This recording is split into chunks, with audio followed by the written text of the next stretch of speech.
do that. Hi, it's Sunday morning and you're joining us. Why? So we're all over the world right now, from Germany, from Lithuania, from the deep Amazon, where John is, and the West Coast USA, and sunny California, where it's 9 a.m. And every week at 9 a.m. we're going to do this sunny California time. But we're late today because we were talking, because that's what we do. And every Sunday, you will join us here in Magic Boogaloo Land. I don't know what that means, but it does. So join us, like Electric Boogaloo. I don't know. Anyway, that's right. This is brought to you by Angelspit's Patreon members, and I thank you guys so much for keeping me going. And we're going to try and keep you going, because this is all about teamwork. There is a shitload of stuff on Angelspit's Bandcamp. Rob, I see your comments. Why don't you join us? Jump on in. Bandcamp, new stuff, and I just put something up there for free, actually. Here it is, actually. I'll put this up. So go grab it. It's free. You can pay me money if you want or not. It's free. Download it right now. Free. Take it. It's Carl's ambient thing that he's getting into. Bratin Charts has just released Philanthropy. You still need to check it out because it's ballin', which means good, I believe. And I've just released this with Els in the Cult as well, and it's the best. Definitely check that one out. That's Fire Meets Fire and Discipline single, and it's awesome. And he's about to release the full album. That is something I want to talk about, releasing albums, let me tell you. Wow. It is the shit, Rob, and you should jump on this conversation. And if you want your music dark, constant, eternal, like hell, basically if you like your music like hell, where you go there forever, because it's a forever stream, MTV TV. Just like hell, all the cool kids are there. We're all there. Because, you know, we deserve it. And at the end of this, we're going to raid to MTV TV, but and also Space Couches at 12 or 3 p.m. New York time, 12 LA time, and Brian will have somebody on there amazingly, which kind of brings us to the subject of today's conversation, because I love working with Brian. I wish he was on here right now. Brian is a brilliant artist to work with because you don't have to tell him stuff. Like, if you ask for a remix, because I've known Brian a bloody long time, we've been through a lot together. I should turn your mics on. I'll say, hey man, I need vocals. Boom. And he will give me those vocals exactly how I need them, because Brian knows how to do it. He's a pro. If I need a remix, Brian knows exactly what I need so that my audience is going to hear it and go, hey, cool, the Gothsicles or Gasoline Invertebrate, boom, I like this remix. And his audience is going to go, cool, Angelspit, boom. Because that's what remixes are all about. It's all about saying, hey, my crew, check out this band. Hey, your crew, check out my band. That's what a remix is all about. I digress. But this is all about micromanaging. When you send off vocals to someone, and when you say, hey man, I need you to do my vocals, or I need you to do my guitars, as we were talking before, there's a lot of trust involved with that. Like, you know, because people who are into synthesizers are usually control freaks. Everybody who's into synthesizers, put your hand up. And everybody, if you are not a control freak, now leave your hand up.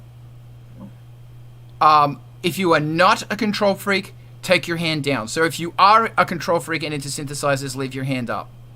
Put your fucking hand up, Alex. All right, there you go. Vince! Wow. Yes. No, if you're not, you're going to have a lot to say here, because this is all about letting go of control and trusting other people who are not going to do stuff the way that you're going to want it done in the way you expect. So I want to, and I don't want to make this a bitch session because we all need some therapy sometimes, But what this is about is how do you hand off content to someone or hand off a very important part to someone, trusting them or giving them an area in which they can safely work in to deliver you something that's usable that you wouldn't think of. Because when you micromanage, you're going to start all of those really cool collaboration stuff and stuff. Hey, gee, I wouldn't think of doing that. You're going to start losing that. Go. What do we got? And Adam, keep it short. Vince, you're on first. Okay. I tend to try to work with people that I already have an idea of what they do with their own stuff. So I know whether or not what they're going to do will probably work with what I'm doing. And then there's also usually a dual-sided consent clause kind of thing. Like if one of us says, nah, this can't go out, it doesn't go out. Cool. But that's how I tend to deal with it. I don't get involved with anybody that I wouldn't want something they did on my project based on their sound and style. That's interesting. I know. I see your hand, Adam. Give me 1 sec. It's interesting to throw you into a situation where you do pull people in who are, and I have tried this with success, kind of. Somebody who does something completely different. It's an interesting thing. If you start like a guitarist or whatever, if you go, okay, we respect each other, we're going to work together, and we're going to know that what we're going to come out of this is something that you wouldn't do and I wouldn't do. But it takes a lot of, yeah. But thank you for that, man. Adam, short and sweet, Adam. Let's go. Yeah, I got a handful of thoughts on it, but I will keep it quick. I totally agree with Vince. If you're asking people for something that they do, let them do what they do and fit it in. And one of the things that I would say is when it comes to collaborations, when it's working on your own thing, it's going to be kind of different than handing it off for a remix, right? When you hand it off for a remix, you expect something very different to come back, or a different take on it, right? That's why you hand it to a different producer. If you have something, in both cases, I think you might have something that you have a goal in mind, like you're saying, okay, like I would like something club friendly, so give it to somebody who's a club friendly remix producer. In the case of doing your own original music, one of the things that was kind of frustrating for me working with bands, working with musicians, was it was kind of like, come on guys, just try it my way first and then we can fuck with it. Like try it my way first. Let's get the idea out there first. Like, and I think in a lot of cases when I'm working on collaborations, if you're asking me to do something, I kind of want to know where you're coming from with it. Like, what do you want me to try to accomplish with this? And when I'm asking somebody else to do something, I'm kind of like, well, this is kind of where I'm going for. This is the groove that I'm looking for. This is the feel. Here are a few of the influences that I'm looking for. And then you put it in their hands, right? Short enough? Sweet enough? Beautiful. Okay. That's interesting. There's a bunch of things I want to jump on there. Aaron, what do you got, Grim? Hey, I think handing off a remix is a lot like directing if you were doing a film project, I think quite a bit of it is you can't stick to vague. You can't say, I want you to look depressed. I want you to look ecstatic. I think you need to convey to that person that's doing your remix, this is the feel of that song. If they're unfamiliar or if they don't know many layers to it, you could say, this is what I was going for. This is what I was trying to encapsulate in this moment, like joy, rage, anger, sorrow, etc. But if you really pour into it and let them know where you came from when you wrote it, I think that can help influence their drive in that remix to where it's not just a flat, meaningless mush. It's like, oh shit, okay, yeah, got it. I have a pretty good understanding of what this song means and what the lyrical content is or what the feel is, or and then they can kind of have a better solid footing to go from there because you met them halfway, if that makes sense. For sure. Thank you. Alex, what you got? Yeah, what for me led to the most successful collaborations was just having like everyone having their special area where they're like responsible if you're composing with someone else, and also like letting go. Like I always have my own singular projects where I'm complete boss, but this time I'm like, it's okay if it's not 100% like I would do it. I think that's something you have to grow into and work out in order to get better at it. But I think it leads to better songs in the end. And also knowing the other person helps, so you can maybe play off each other. That's great. The whole idea of having content like when you know what you're going to do, something I find really difficult is I think myself personally that a remix is a marketing exercise. I think myself personally, I think that the job of a remix is to go, I am now going to take this song and I'm either going to focus it so it's going to hit this market that it's already working towards, or it's going to hit this market over here.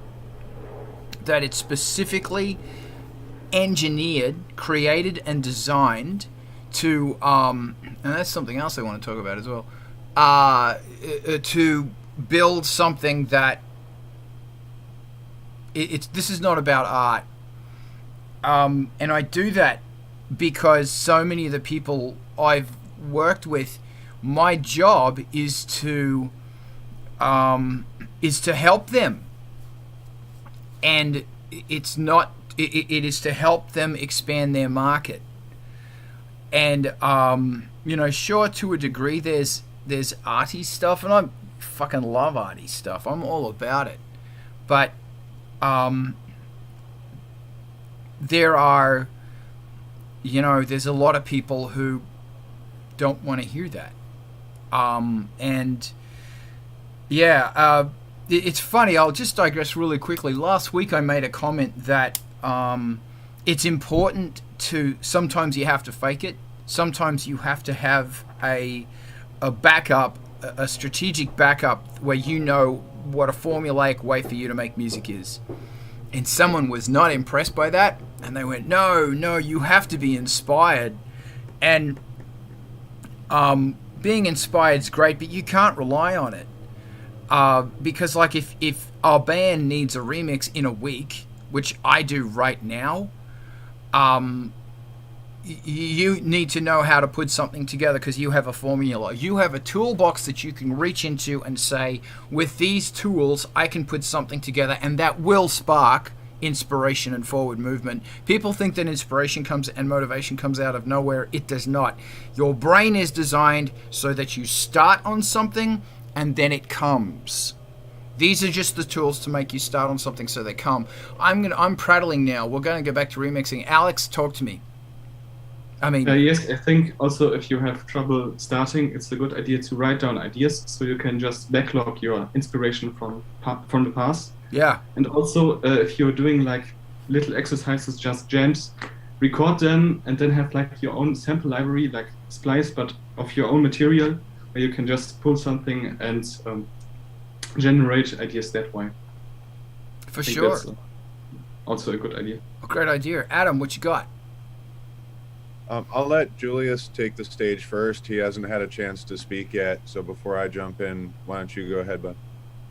Thanks a lot, man. I just wanted to add to what Alex said with having a library. Having samples from Sound Safari works very well too. So I'll back you all up on the having a toolkit thing. Like if you have good tools that that you can reach for quickly, it definitely sparks the inspiration.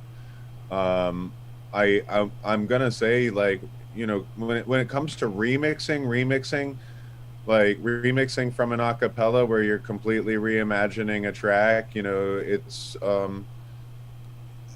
I will say this: the only template that I use is there's basically two things that I use. One is it's 4/4, so it's always going to be this kind of structure. There's going to be 4 bars, and something's going to change. And the other thing that I do is it's going to be in a key. And those are basically the templates that I use. I don't really have like a get up and go kind of way that I do things, like as Carl suggests. And I really do try to approach each project as something unique and kind of let it talk to me in its own way. And one of the things, Grim, that you mentioned, like talking about like where the song comes from and stuff.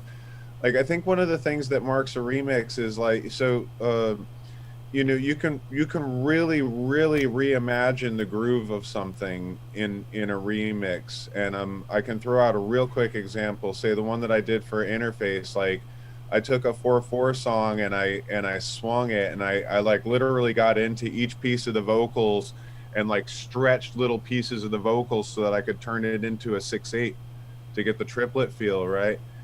And so you can really very much reimagine the groove on something on a remix. And I think that the further that you go from the original, the more mark you have put on it as a remixer. Like the more that you tear it apart and reimagine it, the more you've left your mark as a remixer, the more you have remixed it. Next. Thank you. John. A couple different layers in there. Some of it is professionalism and communication and the soft skills around delegation. Some of it is also setting expectations and clear boundaries where people can work, because times that I've collaborated with others, the biggest conflicts have come out of not being on the same page, and some of that either lacks communication or just being on like different professional levels, or like how much time are you planning on spending on this? What do you prioritize? What are you planning on getting out of this? It's like, I mean, if you set expectations of like, I would like this in a week, and then you get back to me in like 3 weeks with like something that you spent like 5 minutes in Fruity Loops, like, don't waste my time. I've experienced that, and also like people that is like are really interested and want to do a thing, and then you're like, okay, here's the things. They're like, oh, I have no idea how to put this in. Can you please teach me how to use Ableton so we can like move this around or do it? It's like, it's if people are at that level, that's one thing. There's also the layer of when you hand something off and I've been guilty of this. It's like, okay, it's like you want something clubby, and it's like, all right, well, I made something that is ambient. Like, cool, to the point of like, artsy is fun, and like it's like, okay, this sounds closer to something that I would do. But is that going to get anybody interested? It's like that might go well under like a commercial, somewhere, or like a video game soundtrack. But like, all right, but like no one's going to dance to this. Like, it's like, know your audience. Final piece that I want to add on there is like one of the most successful remixes that I've done, or at least that I've been proudest of, is like when I've treated the stems, the originals, as an instrument, not as a template. And it's like, okay, let's chop this up, or it's believe it or not, like if you hate the original, it makes it so much easier to do a remix. You're like, I don't know what they were trying to do with that, but like I can use this and this and this, and then like do something completely different. Because if you feel emotionally too attached to the original, you're going to try to copy it, you're going to emulate it, you're going to be like, okay, it's going to be this and something else, versus like treating it as a unique work. So don't get emotionally attached to the original, because the closer you adhere to it, like the less original it's going to be. Thank you, Aaron. What you got? And welcome, Mark. Talk to me, Aaron. Yeah, no, I want to circle back to the idea that is, it's a marketing thing. I definitely think it is, because it's people searching for that signature sound, and sometimes I hear about bands through remixes. I didn't know about one group in particular until I saw that they had a remix done by another artist. I just thought it was messed up for a remix. I didn't know it was, let alone it was a band, but for instance, it was Mindless Self-Indulgence, and the remix was the Birthday Massacre mix. I just thought it was a really, really awesome, edgy name for a remix, but it turns out the Birthday Massacre is a whole nother thing. So yeah, if you do it right, what I'm getting at is, I think if you're remixing it, I think you need to put your objective lens on somewhere in that process before you kick it back to the original artist and say, does this have a signature sound? You know, is this what Angelspit sounds like? Is this what, you know, whatever your particular group is this what people might expect from this remix? And did I leave my stamp on it? Because then, completely badass. You might have something that's completely reimagined or reinvented, but then that taps into your new audiences because they go, holy shit, I love this group, but I've never heard of this, you know, Gasoline Invertebrate project. So that's the segue, you know. I do the same thing when I'm doing music videos, you know. They're not for hire or anything, but it's, I'll take a love for a thing and I'll marry it with music. So people that love cyberpunk may have never heard of another group, you know, music group, or vice versa, but you could help be there to be the catalyst to get somebody a wider audience. So yeah, like I said, I think it's all about just taking a good sharp look at it and see if you left your unique stamp on it, because otherwise it's just another finger snapping one-off remix, and who gives a shit. Thank you, that's great. I don't know, I think Julius is next. Actually, it's Adam, but alright. I do agree that having a signature sound on a remix you do for another artist is important, and that's actually how I discovered some artists. And I do believe that it actually comes naturally when you use that kind of toolbox we were talking about. I don't know though, because the Angelspit one's going to be my very first remix ever. So yeah, we shall see. And just before we throw to you, Adam, thank you, Julius. I'm going to be putting all of the stems for tracks on the Angelspit Patreon, so you guys are welcome to jump on. And and that includes you, Mark. I want a remix from you, boy. And I'm gonna, yeah, we got months to do this. The rush is over. That batch is going out. Adam, talk to me, baby. What you got, boy?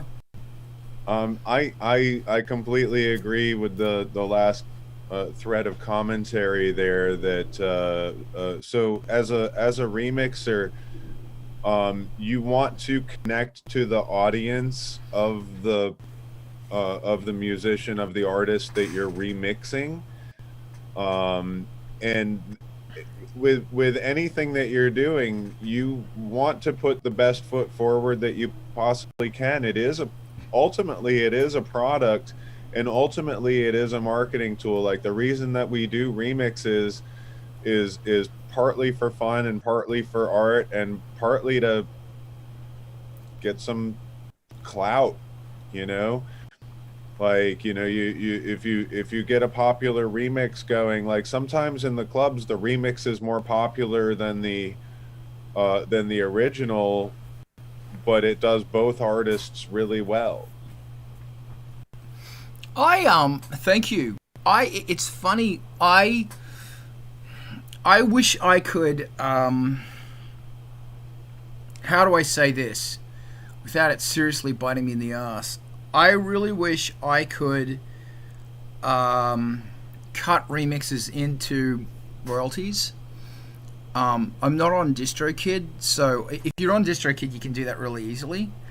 But I mean, like, technically and legally speaking, when somebody is writing your music, they are eligible for musical royalties. It can be considered work for hire. Hey, Adam. Shut the fuck up. Put your fucking hand up. Thank you, darling. Because Carl, they're you know, they're, this is really serious, man. They're even if it is a work for hire, they still on what are you paying them? If you're paying them money, like when people pay me, I don't expect that. I'm going to do everything I can to push them and to push them to the DJs. But yeah, I think that because I know that the DistroKid forums have a lot of areas where people can co-write stuff, and you can get them in on the you can pull people in and write them into your royalties. I think that I would be very open to that sort of thing in the future. That doing something like that. Unfortunately, I'm not with DistroKid. I'm with AWOL, and AWOL are not. Their engine is not as. I can't easily write people and pull people in, but with DistroKid you can very easily. Yeah, but I'd like to. I do think it's really interesting. Like I've had one of the best remixers I've worked with. He always said that he looks for the soul of the song, and he will try and extract that out. But it's really funny. He pissed me off one time where he did this incredible remix of a track, and it was just waiting to drop the whole time. It was just waiting to drop, and it didn't. And from some would go, yeah, that's fantastic that it did that, but it's like, I can track the plays of those things, and if you have if it is a beat orientated, dance orientated remix, it travels further. I can look at the metrics and I can see who's playing it and who's adding it to what playlists. Songs that don't, songs that do not adhere to the tyranny of the beat do not move ahead. Adam, go. What you got? Well, I mean, you kind of took it onto a different track. I was going to suggest also that I believe CD Baby makes it pretty easy to do the co-production credits as well. And from the remixer perspective, it's like, it's really nice to get the credits. It's really nice to get, the credit on like discogs.com when everybody enters their remix credits and stuff like that. I think in a lot of cases in the underground here, we kind of do it for trade, and we do it for friends, and we do it for, the remix contests and things like that. But from the producer's perspective, the more that we can credit the remixes and things like that, I want to point at the hip hop community and how well they have interlaced their label artists for each label and cross promoting with different labels and featuring guest artists. And so it's like, you look at the credits on a track nowadays on these pop songs, and there's like 20 artists on the thing and a handful of producers, because they've all been engineered remotely from each other and this kind of thing. So the more that we do this, the more that we are able to cross promote the credits through whatever avenue it is, whether it's something like DistroKid or CD Baby putting the credits in there, or if AWOL makes, everything gets better with time, hopefully. So hopefully AWOL will make that easier. But the more that we do that, I think the more strength that we gain as a community, and the more viable, we have a pretty small economy as a community. Like we're a pretty small niche with a lot of niches in it, and so I think that the more that we cross those niches and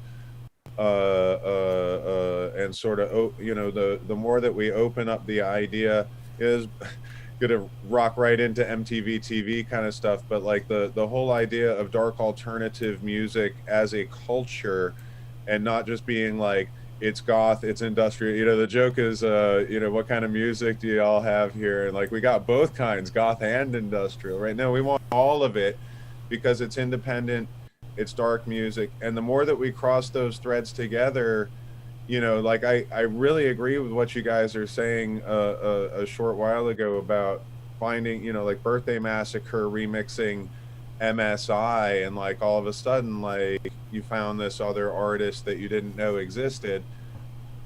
But they've been working concurrently this whole time. You know, you just didn't find them yet. And the more that we make it possible to find them, credits being one of those ways, discogs.com being one of those ways, whatever it is, the more strength that we gather. And again, like I'm saying, really look at this, you know, in terms of how the hip hop community has done this, because it is masterful and it's also very intentional. Moving on. And thank you. You know, that's the sort of thing that I think we need to, as a small and very strong, stubbornly strong community, we should, you know, because, you know, when you do a remix with someone, or you can tag them in your, when you upload that to Spotify, etc., so that they can physically click on your name when that song comes up and they can flip over to your thing. I still think that I would love to figure out a fair model to pay people, because, like, you know, if somebody's going to give me a remix and I'm going to trade them for that remix, and that remix yields really well for me, you know, I want them to be financially rewarded.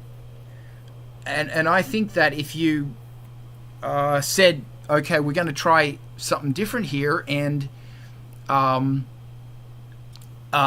going to release these remixes in such a way that, depending on how much you change it, like if you use my bass and my all of this stuff, you're an arranger and you haven't, you know. But if you go in there and you totally change the workings of the track, and you rewrite the music, or you considerably add to my music that isn't a bass line that goes dung dung dung dung dung dung dung dung, if you seriously add to it, I believe by law you're a co-writer, and I believe that, you know, you should get a kickback. Because, like, tracking that shit on Bandcamp's impossible. Blah blah blah. I'm talking shit right now. I don't know. It's just something I'm thinking about. So does anybody else want to jump in? Because we sort of got onto remixing, or whatever you want. Alex, hit me with your rhythm stick. First of all, I think you can set up shares in Bandcamp. I'm pretty sure you can. Cool. And also, I think in German copyright law you have to pay royalties, but in US copyright you can sell away your rights. It's still your music, but you can make a deal that the royalties go to another person. So in Germany you cannot? In Germany you cannot. You have to be paid for your composition if it exceeds a certain level of creativity. That level is always difficult to determine. There's a big lawsuit between Kraftwerk and I think another hip-hop artist, whether or not how much... it was about sampling, but the question is the same. What constitutes enough creativity to be considered a work in itself? But in Germany you have to pay them by law. But of course, if no one sues, there won't be the case. Yeah. Cool. Awesome. Talk to me. Hey, so I think one thing to add in, just thinking about just remixing in general, like if you receive it, I think it's one thing to have a love for the song and know how it sounds sonically and the composition and everything that you know that you love what makes that the song, right? So if you're like, fuck yeah, I love that song, I'd love to do a remix. But I think when you get it, you should strip everything away. Like, I think we've danced around this, but I think you should give it a listen just with an acapella set of ears on, you know, and see what speaks to you and see what grabs you. And then you can start reconstructing, using that toolkit, adding those extras. And like Adam said, you might stretch a couple things out vocally, but you may find something that you haven't tapped into just listening to the vocals, you know? Because I think we get fooled into, you know, like this is you know, how the song is always sounding or how it's always meant to sound. You know what I mean? Because you've got all these musical drivers, but if you listen to it just alone and by itself, that could open a whole big door to doing a lot of really badass stuff with it. And then you add your signature sound to it, and that just, you know, ramps it up a little bit. That's all I got. You got some good stuff. Adam, what do you? Kind of to answer that a little bit, I just tend to be really very particular in how I define my vocabulary around this stuff. So, like, to me, a remix, there's remixing from the acapella. That is a full remix, a full bore, a recomposition, right? There is what I call a regroove, is when you take something and you use more of the original elements of that song. So the, you know, the acapella, but also maybe the bass line or maybe the guitar line or pieces thereof, and work them onto a new rhythm, right? And then there's, you know, then there's the kind of whole like sampledelia side of things where you chop pieces of songs together to make other songs and that kind of thing. But that's getting into a different, you know, bootlegging, you know, where you're taking existing songs and then, you know, stripping away from it the best you can and you know, and adding to it. I do a lot of bootlegging for my DJ sets, right? But like remixing, when I'm going to put something that somebody's putting out on a single, I want to give them something where I have recomposed the thing as much as possible. A good and proper remix being, you know, a recomposition. Thank you. And thank you to Alex and John for the chats. This is helpful. My first experiencing with remixing a big name band who shall not be mentioned is when I was first signed to Patrick's label Dancing Ferret. He got me to be remixed by a band that is a household name for me to do a remix for them. And it was horrible. It was a really awful thing because he knocked my remix back like 3 times. And it was like, and it's funny that it really, you know, oh, you don't do this, can't do that, don't do this, don't do that. And it was a really fucking good remix. And by the end of it, I fucking hated it. And I actually asked them to call it the Alan Smithy remix. Because I didn't want my name on it. Don't call it Angelspit. I don't want, you know, this is so...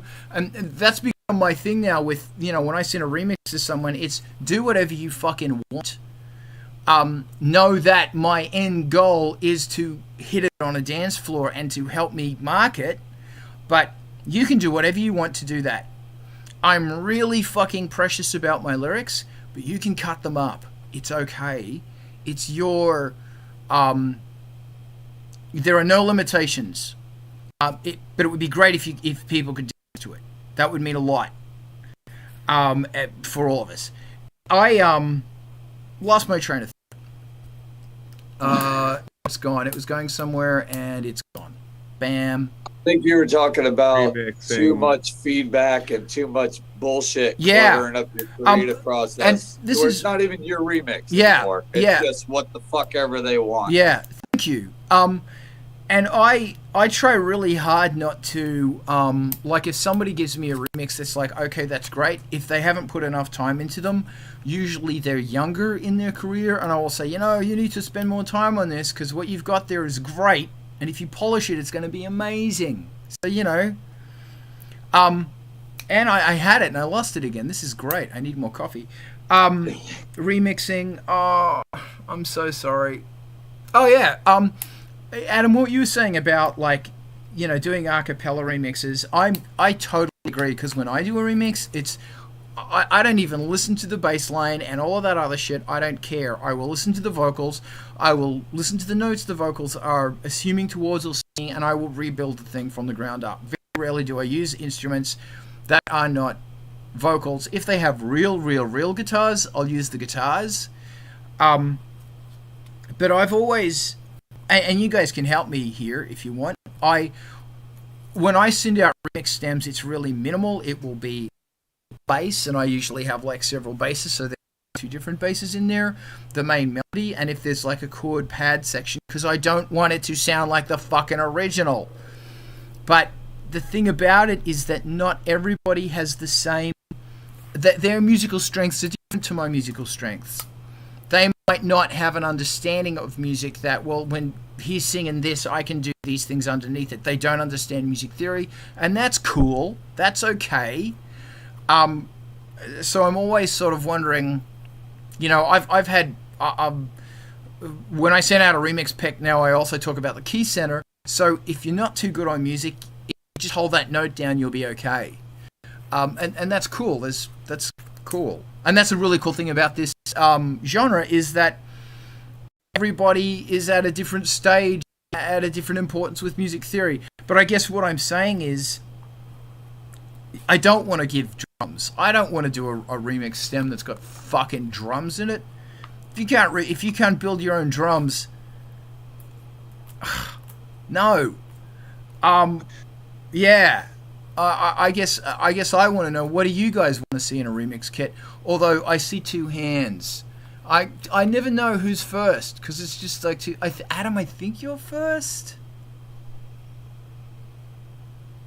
John. So if John's there, actually, therefore it's Alex. Alex? All right. First of all, to answer your question, I think I would prefer to get everything buzzed and maybe the background vocals and the main vocals just separated, but they're just really simple buzzes, maybe 5 tracks, 8 tracks, in that range. Because like maybe I would not use the drums verbatim, but to cut them up, to destroy them, to use them as modulation, whatever. I think I could use that. And I also have a question to you back. What are the things that lack the most polish in the remixes you get? So what lacks polish? Yeah, what area? What are the biggest reasons you're not maybe 100% satisfied when something's missing? All right. I'm going to answer that, but I want to hear from Adam and John first. And if you guys want to, if anybody else wants to jump in, because that's a really good question that I could really, benefit from that one as well. So the new branch is what lacks polish in remixes. Adam, I think you wanted to talk about something, and then you're welcome to jump on whatever you want. Go. I can do both at the same time, because you can track my progress as a producer through my Angelspit remixes. So if you go back to the very first remix that I did for oh crikey, what one was it now? I did the 80s from Hades remix. And in that one, I used a lot of the original tracks from it. The guitars I chopped up, I used the vocals, and I wasn't very good at it yet, and I used a lot of this is kind of using simple drum machines, simple drum sounds, and I kind of intentionally lo-fied it. I used a lot of samples to kind of to fill in the fact that I didn't have that music theory thing going on at all there, and found things that worked, right, that made it kind of funny, and but production wise, it was not that good. It's not that smooth, and Carl having it mastered helped smooth it out a lot. Then tracking through as I go along with my Angelspit remixes there, it's like, at some point I did Ambassador, and that was kind of a landmark one for me, because I felt like I really, and this actually tracks on what you were saying about what do you want in a remix package, because what I do want to know what the original sounds like, because I find pieces of groove in there that I'm going to take and work from. Sometimes I'll change it up very dramatically, but sometimes it's like, oh, there's this great little, dum in that I want to kind of expand on, and I'll instead of it being the rhythm of a synthesizer, like a synth note that does a rhythm, I might turn that into a percussion rhythm. So it's like, if you know the song, you'll be like, oh, check it out. That piece of percussion is the same as that synth note, that synth line was in the original. So as you track further through my career, you start to, my remixing of Angelspit stuff, of Carl's stuff, you start to see me composing more and more and more of it. So by the time I'm doing the hardcore Pong one, all I'm using is the vocals, and I've imagined a whole new story behind the song and given it a whole different rhythm, and I'm changing up the order of things, right? I'm grabbing hooks out of it to make it more dance clubby. And then like you get to V is for voltage, and I ignored it was like the first time that I ever ignored all of Carl's lyrics. He was like, what? Right? But like, I was like, no, I just stripped it down. I was like, 1, that's the lyric, man. Like, V is for voltage. This is what you want. But like the idea being to completely deconstruct it rhythmically and go from that like boonge boonge boonge to like, okay, now everything's off the 1, and then like crazy fucking breakdown, what the hell just happened there, like a complete reimagining of the thing. So as you if you go back through my Angelspit remixes, you can see my production level getting better, and as I get more creative with how I think about remixes as well, and as well as what I'm using from the stems package, because at first I did use more of the instrumental stems, and as I got further along with my own ability to create good music, or reasonably decent sounding music, I started doing more of that and started putting my own stamp on it musically more, and using the sounds. This is also where we go back to that, talking about kind of having your favorite bunch of sounds that you can reach for in a remix. Like a lot of the sounds that I reach for in a remix are stuff that I designed for Angelspit remixes, and I use them on my own record now too. Cool.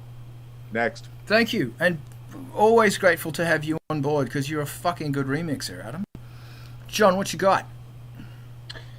Responding to the question about what would be helpful to have in a remix, and also just wanted to acknowledge an earlier point that was made, the difference between a remixer and a producer, because I've definitely done that before, which where someone has provided complete stems for every track, and then it makes it very easy to just make a different arrangement of what is already there. And while you move things around, it's kind of like when people who are scrapbooking are calling it art. Is it art or is it arrangement? It's like when you start introducing unique elements into it and adding your own thing, and then at what point does it become not just a rearrangement but a new existing work that also like grows out of philosophy around sampling, whether or not if you take how many distinct notes in a 12-note scale in a row, can you repeat with a is it inspired, is it a lift, is it you have the very recent incident where The Weeknd put out a single that was used, I would say, 10 to 15 seconds of Makeup of Vanity set from Charles Park 2 from 2020, very blatantly, didn't pay him, didn't attribute or anything like that. It's like, oh, well, and people are saying, it's like, oh, well, it's just a really simple bass line. It's like, yes, and this isn't an under pressure kind of copy. I mean, this it's very blatant. So yeah. What is useful in a remix pack? Knowing, for me, having unmastered tracks, separate tracks with a BPM, and that's about it. It's like, it doesn't have to be split out. I don't want them to be samples. That's not a fair expectation of anybody. But it's like, if there's, it's like, here is the source tracks in context. If I throw them into a DAW simultaneously, they will line up and it'll sound coherent. Maybe not perfect, but it's like, it'll be, I could play it and it'll sound like the original to a certain extent. But I don't, having it mastered or mixed actually is a little bit more problematic, because what if it's like, it's the closer that I can get to the original sounds, then I can build more upon it, because I just want to avoid like the compression upon compression, or just it's like I don't like compressing the snot out of things. So BPM is a nice to have, but not a requirement. Key, I personally don't care as much about that, but it can be useful for many other people.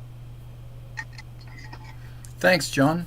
And it's always good having you back on here, because I love your very analytical approach to things. It's great. Okay, I've got notes.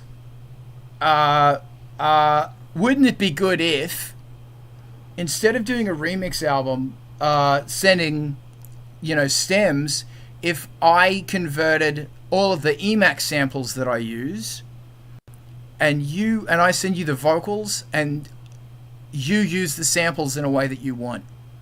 Because most of the samples I use are mine. I've physically got them with my microphone. I just think that would be really cool. Just throwing it out there. As far as the royalty thing goes, like, my whole thing about it is that arguably the law says, and I am going to get onto your question, Alex, because it was great. Arguably, the law says that lyrics are 50%, music is 50%. So if I come to the table with the lyrics, that's 50%. If you write the music from the ground up, that's 50%. And I stress the ground up. Then there's all of these areas to argue of, how much of the music was inspired by the lyrics, therefore blah, blah, blah, blah, blah. But, it's just something that I'm really wanting to know. Yeah, melody. Yeah, thank you. It's something that I am really asking myself from an ethical question, that I think we need to start doing this, and I need to start thinking about this. But like I said, my issue is that my current fucking aggregator won't let me do that. And no one else is on AWOL. So there you go. What lacks polish in remixes? Okay, so first thing is usually dynamics. That people don't have loud bits and have quiet bits. It's just this thing all the way through it. Secondly is the bass line. If your bass line goes dum dum dum dum dum da da dum da da dum, I'm Jesus Christ. Like, get fucking inventive. Listen to Michael Jackson, for fuck's sake. Listen to fucking bloody Bootsy fucking Collins. Do not write this octave dog shit, please. Secondly, I like when vocals are treated. I like it a lot. I love it when people add vocoders or anything else on top that's going to change the mood. I think that's what I love about a remix, that actually hijacks the emotion of the song. Then they can take it and they can turn it into something evil. Because that's what I like doing. Like, if somebody's got a track and it doesn't really have, anything crazy going on, and it's a rock and roll track, it's like, I listen to the music and I go, this song's got evil in it. I am going to attempt to go in and pull that evil out. Like, that's exciting. And I like it when people do that more with me. And also, a lot of people don't twiddle knobs, you know? They don't go, oh, here's a sound. I'm going to let that sound... I'm going to let it grow. I'm going to play with the filter switch. I'm going to add the... I'm going to start playing around with syncing or modulating or anything like that. Really getting into it and really fucking with the sound. Because remember, we're industrial music and we are supposed to be on the forefront of torturing sound. But increasingly, all I hear is people having presets and not getting into sound and torturing it, like absolutely wrecking sound while you're dancing to it. Like, I don't really hear a lot of that anymore, and it goes way beyond distortion. Let's get in here and frequency modulate stuff. Let's get into the sound and hurt it, but start musically and go pull it back in again. Yeah. So I guess that's all dynamics, because people don't get dynamics in music. And if you want dynamics, listen to Jeff Buckley. The album Grace is possibly one of the greatest albums ever written. When the aliens come to destroy us, we'll play them Grace, and they'll go, oh, you guys are okay, we won't kill you. And John, in answer to your question, AWOL is an English agitator. I think they're the best. And they're sort of invitation only now. When I started out, they just let a whole bunch of people in, but now they're really picky about who they let on. They're set up with the British Composers Guild. That's Guild, British Composers Guild, as in the Guild of Navigators in June. It's the same thing see, the English keep their composers in these big tanks that are full of spice. And then they come forward and go, I see plans. I see plans within plans. 2 houses of the Rice God are falling, and I see you between them all. That's what the British Composers Guild does. And it's a guild. And they are AWOL, and they're really good. Like, because, with DistroKid and a lot of others, you have to buy these... You have to pay additional to get your stuff on Debreezer or whatever the fuck it's called, and all of these other things. AWOL just does it, but AWOL takes, I think, a 10% cut. I'm not sure if anyone gives a fuck right now, but everybody's going, Carl's impersonation of a Spice Navigator was actually quite good. He got the lips down. Because, there's Spice lips. Yeah, no, you get it. It's more like that. Hold on. Oh no! Oh, I've lost my spice lips. Yeah. So, thank you. Drink your own piss. Yeah. Because that's what it's all about: is drinking your own piss in space. Julius, rescue me now. I won't. My English teacher. Used to try to teach us the difference between British and American English. And for British English, she used to say, oh, I've got a hot potato in my mouth. And for American English, she went like, I've got a hot potato in my mouth.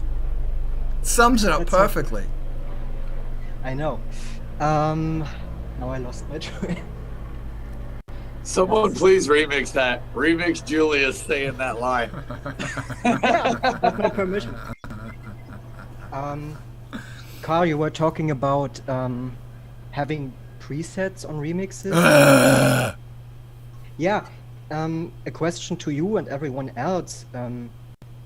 What can you give an example on what does sound like a preset to you? Yeah, sure. And why it's particularly bad to build on that? Okay, this is now going down. This is going down territory where people tell me to fuck off so often. Shut up, Carl.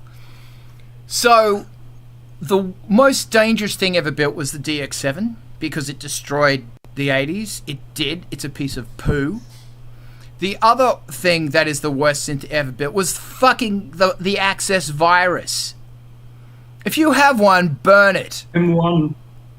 Oh, yeah, but yeah, the M1 was crap, but the piano is still good. And Universe, come on. I don't hear Universe anymore. So this is the problem with, since that, and okay, firstly, the DX7, no one can program that thing unless you're fucking Eno. No one can program every single DX7 you buy secondhand has got all of the original patches on them because no one can program that fucking thing. No, they can't. All of these bloody... don't get me started on the DX7. This is what pisses me off about the Access virus, is it's a really good synthesizer that no one programs. Like, you can do some fantastic things on that thing, but no one does. It's why I like samplers and modular synthesizers, is because you are forced to clear the board and actually build stuff from scratch. Yes, I am guilty of using samples. I am guilty of using the same samples a lot because I'm in love with them. But there's an amount of sound design that's here. Part of the joy of industrial music, and I see all the hands going up, is sound design. So instead of like sampling that part in Terminator 2 where it's this fantastic atmosphere, how about you build that fantastic atmosphere? How about you build one yourself? Because the synthesis power that you have now on your free plugins is way more powerful than they had back then, except the synclavier. You can do so much stuff that if you explore the joy of creating sound and letting this then inspire your musical endeavor, it's the most lovely thing, as opposed to, I'm now going to call up this preset and da-da-da-da-da. This thing I have with when I first got the Moog Voyager, and if you're looking in the market for a synth, get a Voyager because their prices are about to go up. It's the most underestimated synthesizer ever made. The Voyager's fucking insane. Hold on, someone's beating. I think that's you, Vince. Oh, I don't know what that is, but that's beautiful. That's great. The Voyager is great. Every single goddamn bass has got to have, it's got to be built from scratch. And I just got this fucking Rev 2 thing, and I went the same thing. I went through the presets and I went, they're great, fantastic, delete. Every single song is going to have a specifically built part. And sometimes that's good, because maybe I'm an idiot, but building a good synth sound I actually find to be really hard. Like, a really strong, usable synth sound is not easier. I actually find it easier on a modular synth, and then, therefore, you can build one very easily also on software synths, software modular synthesizers. Don't have to fork out millions of dollars to do this shit. Build damn sounds, because it's fun, and it's a part of our musical heritage as industrial goth motherfuckers, whatever you want to call it, is that this sound design is part of the joy. I'm going to shut up now. I hope I answered your question. Julia, sorry, I meant Alex, I think you're first. Go. Yeah, I think the danger is that all tracks sound similar, because if there's a synthesizer and preset that's like really popular, everyone has it. But also, I think there's a flip side to this. If the preset is so known, like lately bass, or as you said, the M1 piano, it can be fun again to reference that. But in general, I think it's not that hard to make something that's usable, even though making a playable preset isn't trivial. But I think it's like worth it, and it will make your track sound special, even if it's not like the best thought out synth sound ever. Thank you. I want to throw to John, but once you're done, John, I want to talk about the biggest presets of all, and that's drums. Because there's only so much you can get out of a 909 or an 808. And that's the great preset, and that's something I struggle with. But John, this is your time. Please talk.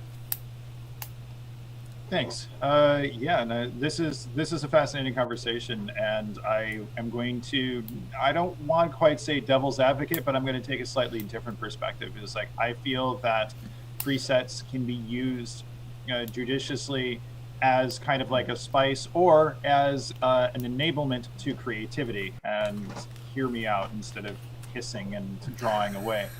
So you can get into so there's two extremes. You can get into analysis, choice paralysis when you have too many options and you have too many presets, and especially when you start getting into software synthesizers and you have thousands of different options in there. It's like, oh, here's all these different presets and that you can choose from, and what you can find yourself doing is spending hours and hours trying to find the perfect sound versus creating the sound. Sometimes, on the other hand, you just want to ship a sound. You have some kind of idea in your head. It's like, okay, you know what? I need a pad. Should I spend a half hour, an hour designing the perfect pad, or should I just grab something off of like a Selena or something and just use that as a starting place? There's also the technique of putting in scratch tracks. It's like, okay, I'm going to use an intentionally shitty preset, something that is objectively annoying, but like it's in the correct key, it has the correct rhythm, and I'm going to go back and replace it. So I would say don't rely on presets, but use them to save time, use them to ship something. Don't feel obligated to build everything up from the ground up.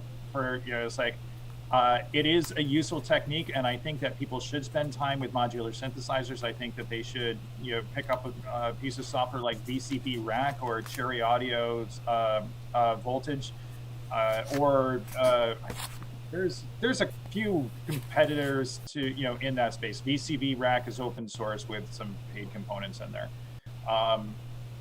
but like if you want to learn how to build sounds, I think it is important, and also pick up those manuals. Like Arturia has massive manuals on every one of their synthesizers that will teach you a lot about sound design. It is worth it.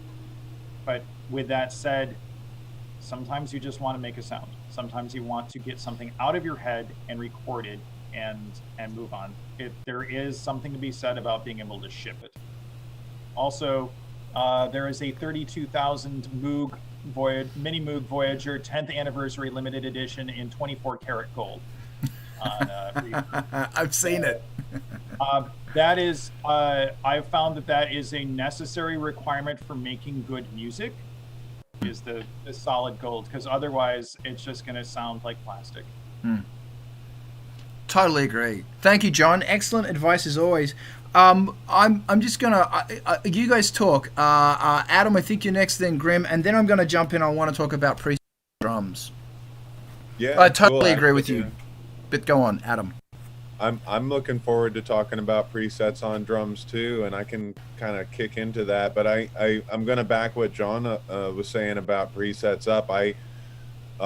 So first of all, Reason is the one that I use, and I learned my way around synthesis because Reason lets you do that.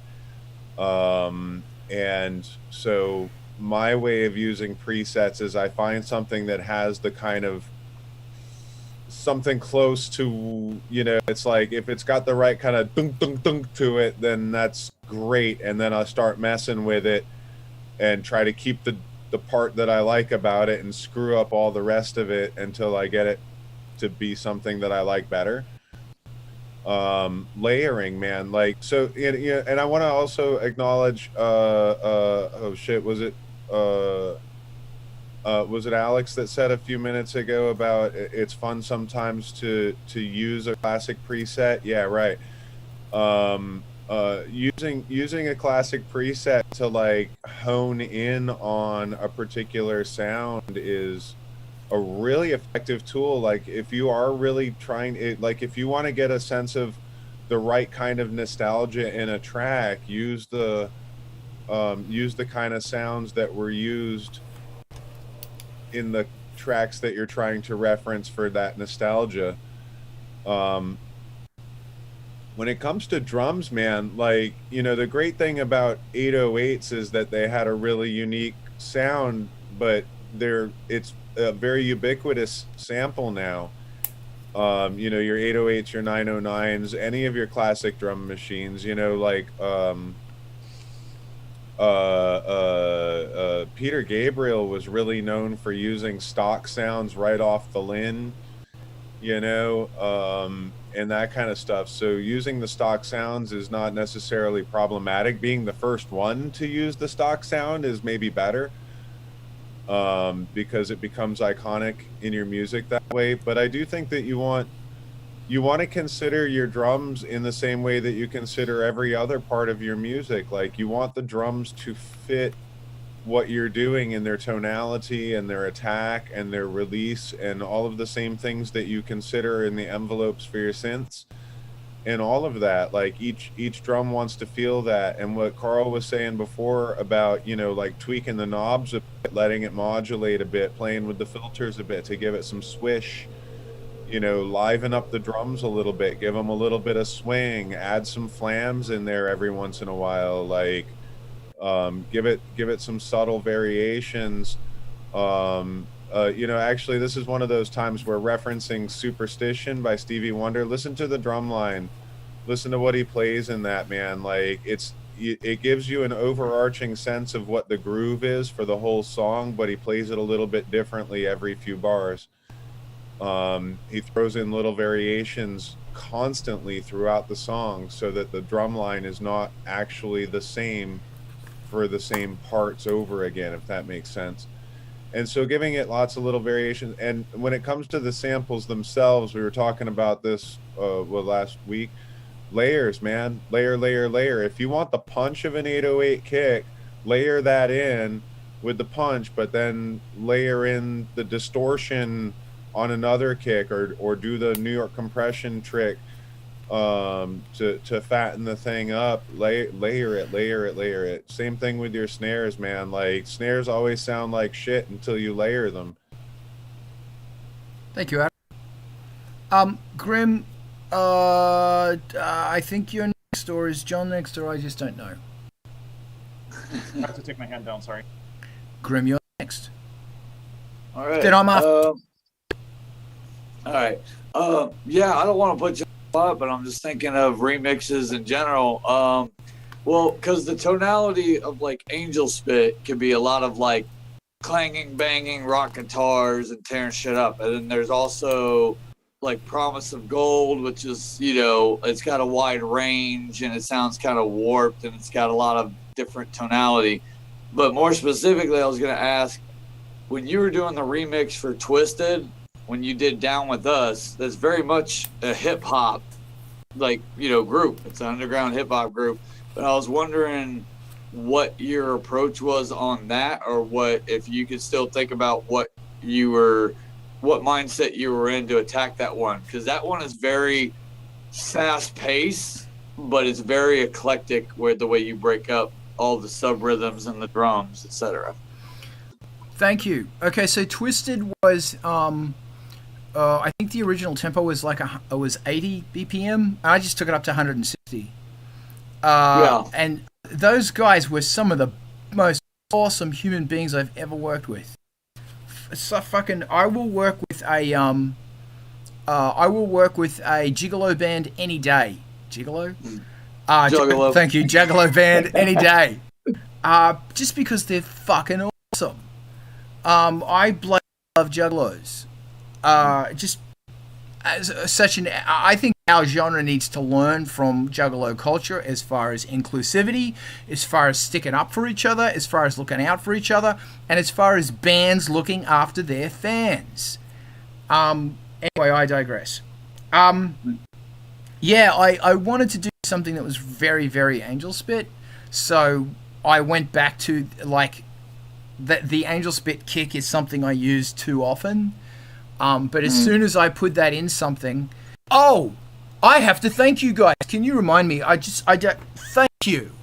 Last week we had a conversation about multiband compressing, and the new album is like 80% mixed, and I went back and I took out all the multiband compression.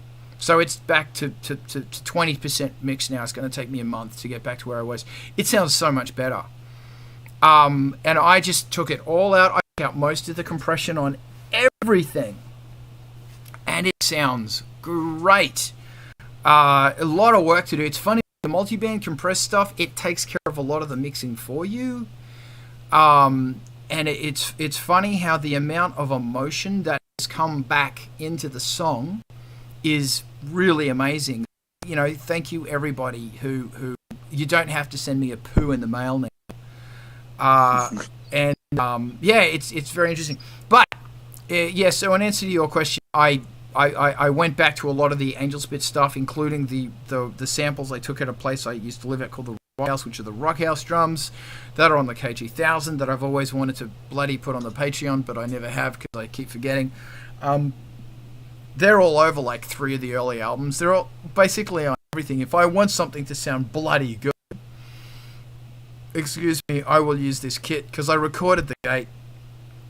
It's this big old metal gate, and I bashed it with my Rode mic, so it sounds really good. And then I have this other set of percussion called the Chicago percussion, which is the same thing. Rode mic, bashing metal things. I have to sound Safari so badly.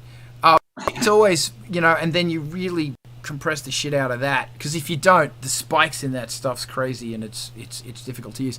But it's really important to do that. So anyway, that's what I did with that. Sped it up to double time, then some of it I brought back to the original like 80 BPM feel. But when you hear their voices, they were tight. They were so tight. It just sits so well over 160 double time BPM, and the tracks are slammer. That's what I was about to say. Yeah, it's like their vocals already have punch. They already have bite. Oh yeah. So you're like, oh fuck yeah. But yeah, if you guys haven't heard it, I'll find the link. I'll post it, whatever else. But it's just that song fucking cooks, man, because it's pop, pop, pop, pop, pop. But then there's also breaks and and the rhythm. But it all, it gets like ripped apart and stitched together, and it's fucking awesome. I did a second one for them as well. Okay. I should know one was down in it, and then there was another one, but it was really refreshing because I'm always reminded how Industrial's twin brother is hip hop. Same sample, same technology. I can talk to a hip hop artist at length about the fucking SP1200 drum machine and the 808, and we can just go off into spiel, which brings me into it was good fun and it was bloody good. So I'm just gonna fling back.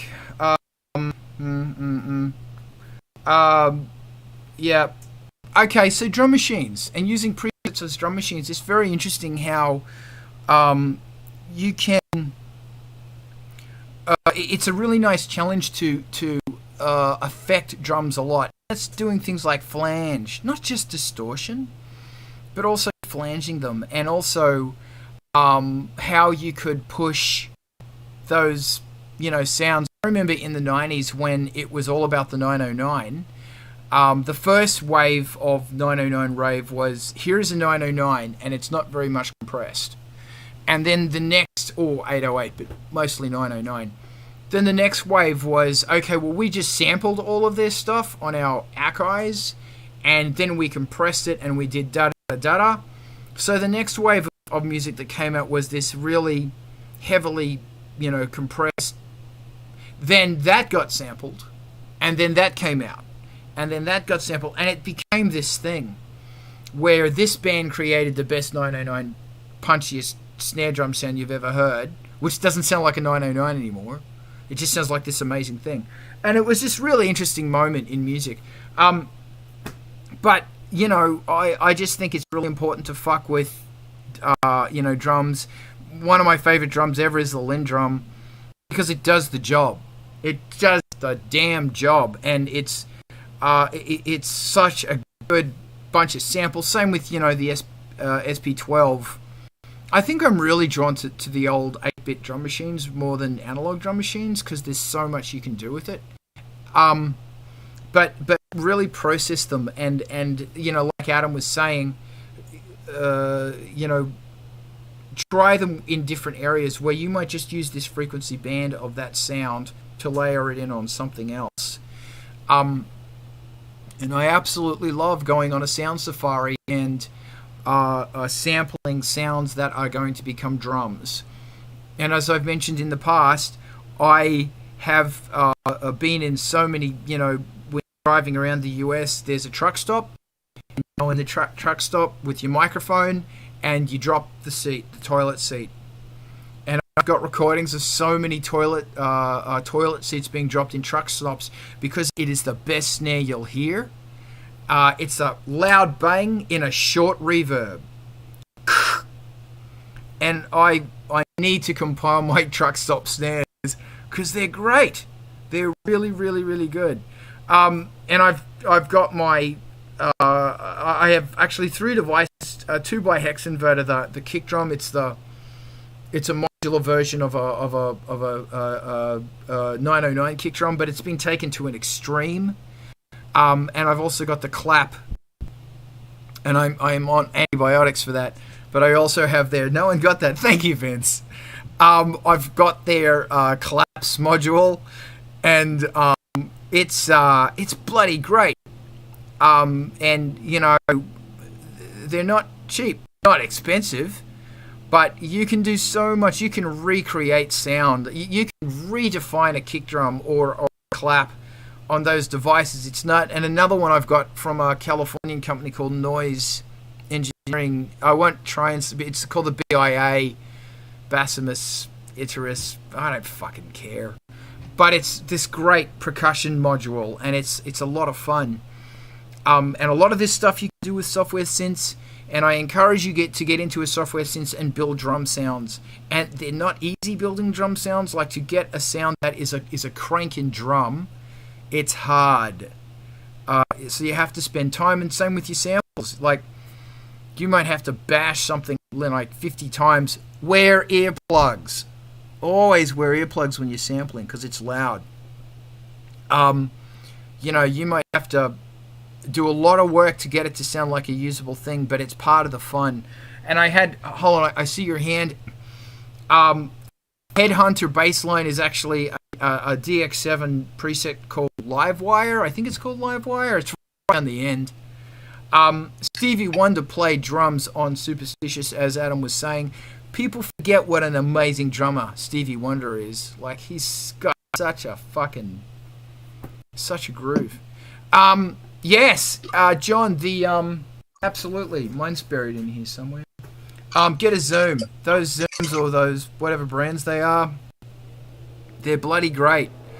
Go out, have a sampling safari. It's important to have a pop guard for them, because, you know, wind and stuff's going to wreck stuff. But yeah, there you go. Sampling. Dead cat. What do you call them? Dead cat. A bed cat. Dead cat. That's great. Yeah, there's a bunch of knockoffs. Tascam in the same Tascam and Zoom. Both of those like go back and forth. It kind of depends on what you're plugging into it and what you're doing. Yeah, and also just honestly having like field sound and found sound are great, especially for inspiration or just like looking for something to liven up a dead track. Honestly, totally agree. And if I was to give one piece of advice for your main drums, make them mono samples. Just because you need spatial definition of it. It's there. It's not here. You might do something to it later down the track that's stereo, but it's got a punch there. I'm now talking in circles. Alex, save me. There's a really good free VST you can get from Native Instruments in their complete start bundle, which you have to give them their email address and they will send you spam forever. but it's called Track 1, and I think it's really great for free. You can layer samples and synthesize drum, but only the synthesized part itself is really great. You can add rumble, you have like a really nice tuned dials for like the sweep, the waveform, and so I can really recommend it. I use it to sample to make samples myself, and then I put the samples in my hardware sampler. Excellent. Also, there's a company called, I don't know what they're called, but they do a product called Big Kicks Dipper. B-I-G Kicks, K-I-X, Dipper, D-I-P-P-A. I would look for it right now, but my connectivity is so awful that if I do it... why? And they have some really good FM engines and some drum generating engines. They're all software, and it's totally free without getting spammed and all of that other crap that now happens all the time. But if you get that, throw it in the comments, and then we'll throw it out to everybody, because they're a really good company. Apparently they do software for something huge like banks or something, and they just make sound software in their spare time, and they don't give a shit. But it's bloody good. And Big Kicks Dipper is awesome. Alex, I still see your hand up, but that's your I'm looking on the internet face.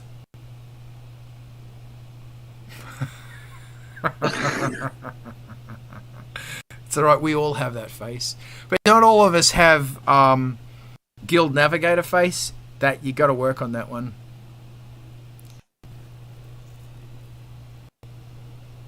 Yes. Your lips have got to go down like that. I really hope the new one does the Guild Navigator, justice. Speaking of injustice, here's Aaron. Hey. So I'm going to put you on the spot again, but it's just for the sake of being constructive. So without naming names, and I think the basic takeaway from the shitty remix experience was just too many hands in the pot and too much bullshit with people constantly spamming you with what you should change. But I guess if I were to say constructively, what did you learn most from doing a remix that somebody kept picking at like a fucking vulture? Like, constructively, like, what would you take away from it? Like, would you approach it different, or would you say, or better yet, would you say, I really loved doing this in the creative process? You know what I mean? Yeah. Like good takeaways versus the shit. Okay, so my first, I'm gonna try. Okay, my positive takeaway was I never want people to feel the way that I felt. So I always try and give people as much freedom as I can, and if they choose to do something arty, great, because I'm basically asking you to do something for free. So ultimately, do whatever you fucking want. Like, really. I want it to be a dance floor thing, but if it's not, that's fair enough, because you're doing me a favor. My takeaway from the background of that artist was that artist wanted to create something that his fans would instantly like. And I remember he said there were several things where he said, this is going to make them skip the track. So he knew his audience, and he wanted to supply them with some stuff that they already knew and they were familiar with, and that's totally cool, and I get that. I am very fortunate that Angelspit supporters are open-minded, and I am fortunate that Angelspit supporters are usually interested in, okay, let's have a curveball. They're into it. Because the bands I get to promote to, my tribe, or the tribe that I'm involved in more to the point, because this isn't my tribe, we're all the freaks. People are into weird shit, and weird shit's refreshing. So that's something that I have to remember, as much as I love having a bitch about it's got to be dance floor and it's all marketing, because part of my head goes, yeah, that's what it is. But when you're hungover on a Saturday morning and you don't give a shit, you might want to hear something fucking weird, and that's okay. I guess that's my takeaway, is that music is not just a vehicle for commodity. In a perfect world, it's never a vehicle for commodity. But unfortunately, sometimes it is. That music is a vehicle for art, and if I am open to, there's a really interesting balance of. I did a remix project once where it was actually one of the ones for I think it was Carbon Beauty, off Hideous and Perfect. That's good art. I like that. Thank you, John. It was one of the remix artists for Carbon Beauty. I got all of these old school industrial people together who were jaded and angry still. And I said to them, in the early 90s, something happened. Something magical happened. And it was a moment of anger and expression without the bounds of genre. Because all of this shit I go on about marketing, excuse my French, is because there is a genre expectation. The DJs need to hear it so people will dance. And you can argue about that, I don't care, but it's there. But in the early 90s, it was not there because there was something free. The genre hadn't been set as in concrete, isn't, and there's industrial pop music now. Like, there are artists around and it's going, this is designed and tailored to hit a niche, to hit an audience. And that's great. It's just not where I'm at. Anyway, so I got these people together and I said, do whatever the hell you want. Treat it like this is a tape that you found. Because, I remember when you'd get a remix, someone would ship you a DAT tape in the mail. And you would have to sample that DAT tape and sample the vocals. Which reminds me, one of the most crazy remixing artists I've ever had the honor of working with was Alec Empire. And he nailed it. Absolutely nailed it. He fucked with the tempo of the vocals, and he did it on his samplers. Where it starts, it was jugular, and the vocals are totally out of time. And then as it comes in, they get closer to time, and then they hit it. And the first time I heard it, I went, "What are you doing, man?" And then the second time I heard it, I just went, "Holy shit, that's great!" Two people just meandering, and then it just went pop, and it was so good. But anyway, to these people, I said, and they were bands like 16 Volt and Ego Likeness, and they were all the bloody first vanguards of industrial music. And I said, treat it like it's the 90s. Treat it like you don't give a fuck. Treat it like this whole EBM thing never happened. Treat it like you are free to do something brilliant. Free.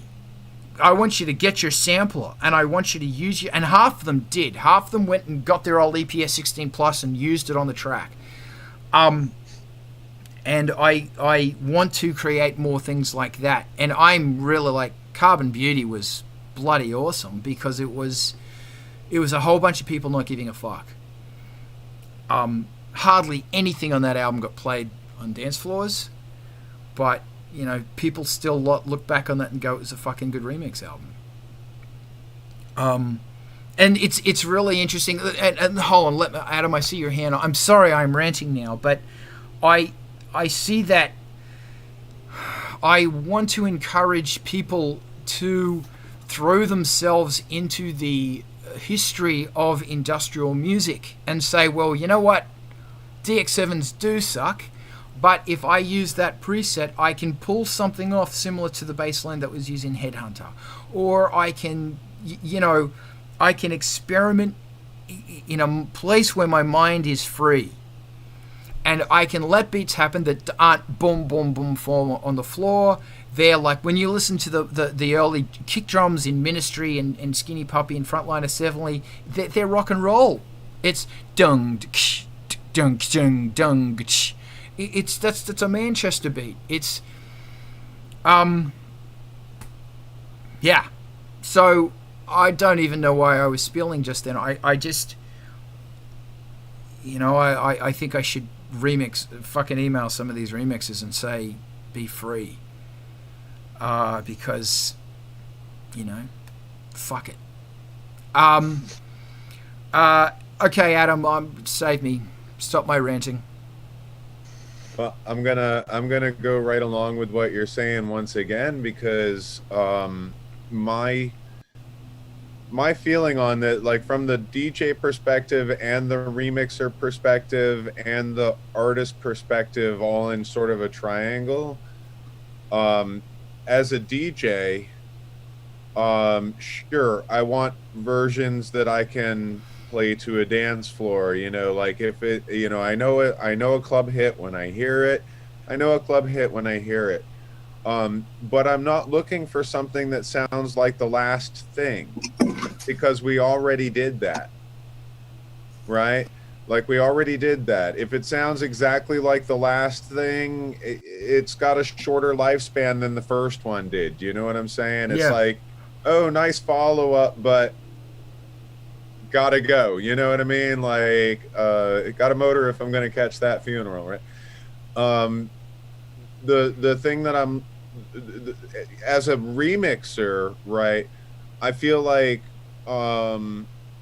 remix artistry is an opportunity to draw different elements in from different places and add different styles to what's happening now, right? Like I'm going to use the example in that, like in like the 2013 2015 kind of range of time there, I was messing around with witch house beats and started slipping those into my remixes, and like it didn't get drawn to very quickly, but now those sounds have all been very much adopted by the new school artists in our scene. And so like there is a crossover now between this chopped and screwed and drag sound that really does come once again from hip hop, and then merging into this industrial anger